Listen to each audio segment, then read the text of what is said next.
Hello everybody, I'm back with another video for you today, and this time I'm going to be doing a tier list for the starter pool cards. So this is all the cards that you start the game with, including the early collection levels up to about level 14 or so, and also the season pass, the recruit season pass that you get when you start the game.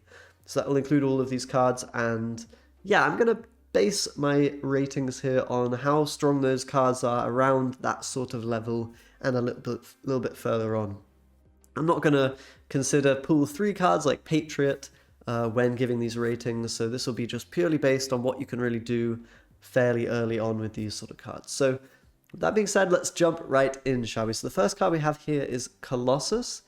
This card's okay. I mean, you can't destroy it, you can't move it, you can't reduce its strength, so it's got that going for it. It's also an ongoing card, so it has a bit of synergy with Spectrum, which you do have in the starter pool. So for that reason, since you can play it with Spectrum, we have Spectrum over here, I'm not sure you can see it. For that reason, I think Colossus is C. It can fit in some decks. It's not an amazing card, and it's not by any means going to be crushing opponents, but you know, it's a decent card, it's okay. Not too terrible. Okay, next up we have Nightcrawler. This card is pretty great for the early stages of, card collecting and building decks, because you can do some nice things with that movement ability. You can move him into rows where you're already locked out of. If there's a Sanctum or, Morag or like anything that's a bit tricky to get units into, the Nightcrawler can really save you. And of course, it's got some synergy with other cards that are in the pool 1 and 2 and so on. So I think Nightcrawler's a pretty damn good one early game. Might be an A, I think A is fair. It might even be an S tier. I think I'll reserve S tier for the best of the best, but Nightcrawler is certainly a pretty good card. Alright, next up we've got StarLord. Now this is a card that generally is not that great in this collection level, in this sort of pool, because you don't have anything really to synergize with it, like Storm, for example. It's pretty good with Storm. It's pretty good when you can guarantee where your opponent's going to play, but I don't think it's a horrible card. I'd probably put it in B or C. A little bit of a tricky decision. Is it better than Colossus? I mean, you're not going to see it in decks that often. I'll probably put it in C. I think that's a fair shake for StarLord. Okay, next we have Shocker. Now this is a card that comes into play when you play Patriot decks later on. Obviously it doesn't have an ability, so it's a 2 for 3. That's got to be inherently worse for Colossus, right? Worse than Colossus, unless you're playing later game decks. But in this stage, in pool 1 and 2 and whatnot, Shocker's pretty damn bad. I'd probably even put it E. I would never really play this card in my deck at the early stages. Okay, next up, Ironheart. This card's okay. It works with reveal decks, with Odin, for example.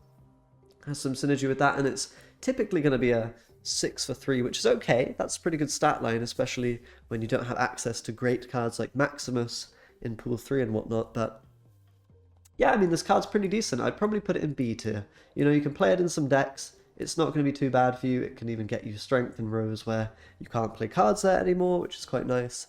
Not too bad, not too great. Not great, not terrible, as they say, right?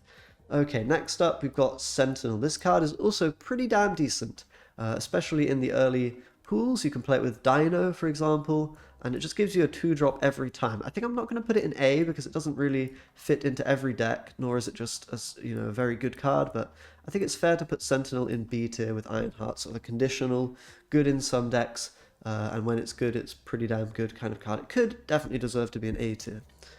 Okay, next up, AntMan. This card is pretty damn great as well as, as well as that Nightcrawler. Honestly, maybe Nightcrawler should be S, because you can kind of slot it into any deck. I might have to change my Nightcrawler rating. I think I'm going to change my Nightcrawler rating to S, guys. For the early pools, Nightcrawler is really good. The only thing making me hesitant to put it in S is just that later on when Killmonger comes into play, he's not so good, and you won't find him in that many decks, but in the early pools, I think it's fair to put him in S. AntMan, then, I'm going to put in A tier. He's great if you're ever trying to swarm the board, if you ever want to play lots of little units. Not so great if you maybe don't want to play many units and you're trying to play just big guys instead. But I think he fits in A because he's like very, very good in a swarm deck. 4 stats for 1 is just really, really premium at this level. It's very hard to get such great value with your mana in these early pools. So I'll put him in A tier. Okay, next we got Spectrum. Spectrum's pretty interesting. I don't think it's super good. at this stage when you don't have, well, you have some ongoing cards, but a lot of those you're going to unlock a bit later in Pool 2, Pool 3, and Spectrum in general I don't find to be a super OP card. I mean, it's pretty good.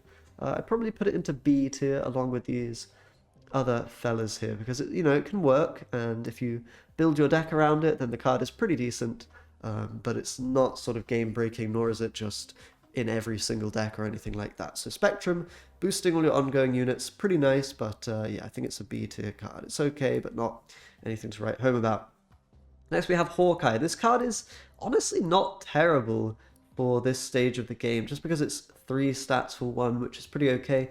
Obviously it's going to be really bad when you run into the later game cards like Killmonger, so for that reason I think I'll put it in C. It's not too bad, it's not an amazing card, you might not run this in every deck, and it's certainly not as good as an AntMan, but I don't think it's completely unplayable, or even just straight up bad in these early stages, shall we say.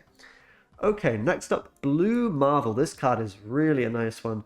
I think we're going to have to just throw it into S tier, because it can build a pretty OP deck early game, being the Zoo deck with Kazoo and whatnot. It's just a staple at these early levels, and you can even use Blue Marvel later on into Pool 2 and Pool 3. That's how strong it is with those 1-cost cards swarming the board.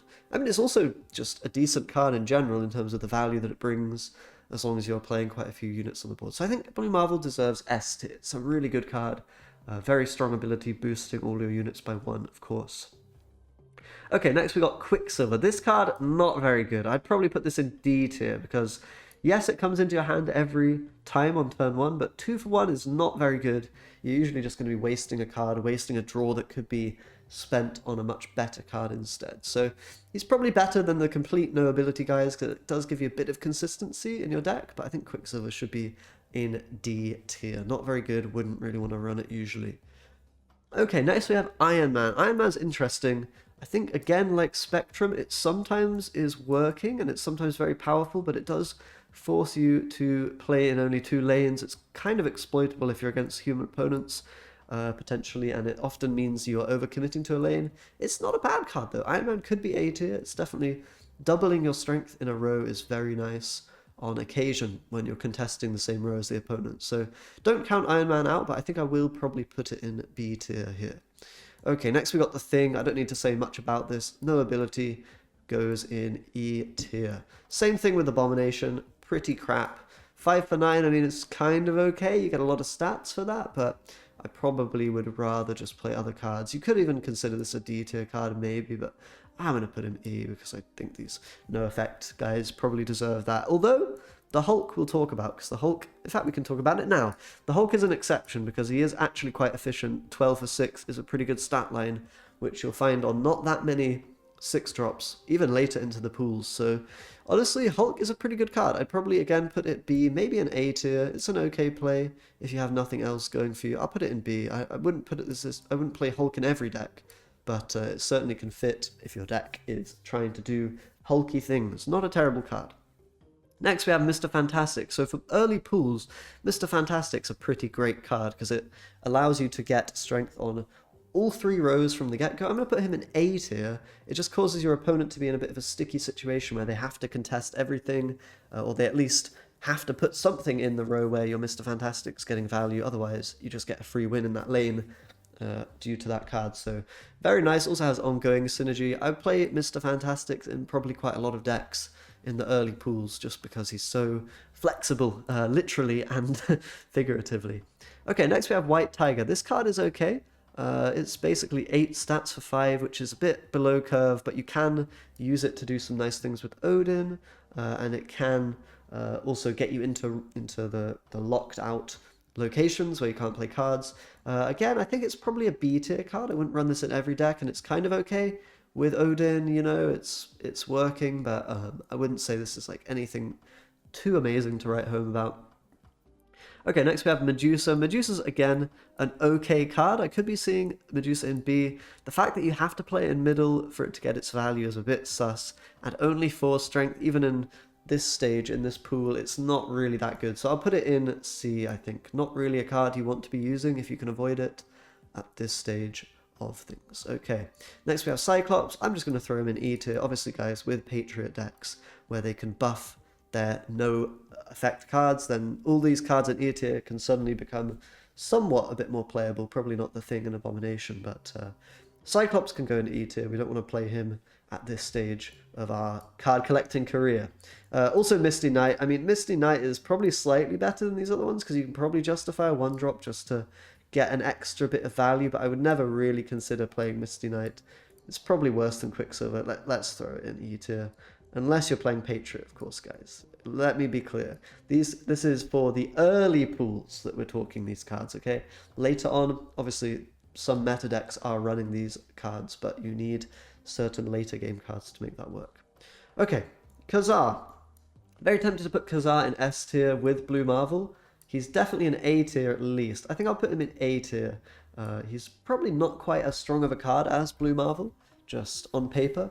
Buffing your 1 costs is obviously only going to be good in certain decks, but I think when he's good, Khazar is very, very good. So I'll put him in A tier along with these other great cards. Okay, next we have Gamora. Gamora, I think, is a really good card, actually, and I think it's a bit underrated, generally speaking. I'm not sure whether to put it in A tier or S tier. It could maybe be an S tier card, but honestly, I mean, we're in pool 1. There's some other things you can do. Gamora could be an S tier. It's a very, very strong, powerful play. 5 mana often for 12, but it's a little bit tricky to use properly without cards like Storm and whatnot from the later pools. So I'll put it in A tier. I think it's a very strong card, but, you know, there are occasions where you don't want to run that in your deck for sure. Okay, next we have Wolfsbane.